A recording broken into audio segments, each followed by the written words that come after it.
In today's video, we'll be showing you how to replace the top bracket on your garage door.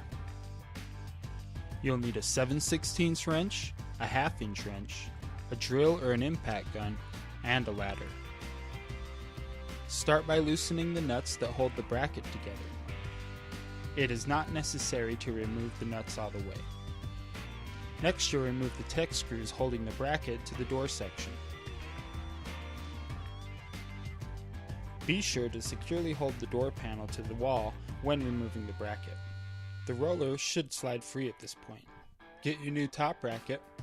Make sure the bolts that are holding the sliding bracket are loose at this point. Insert the roller into the end of the bracket. Slide the bracket forward and insert the wheel of the roller into the track. Push the bracket against the door section. Attach the top bracket back to the top section with the Tek screws. You'll use your impact gun. Tighten back down the bolts on the bracket and you're done. Good luck with your project. Have a good day.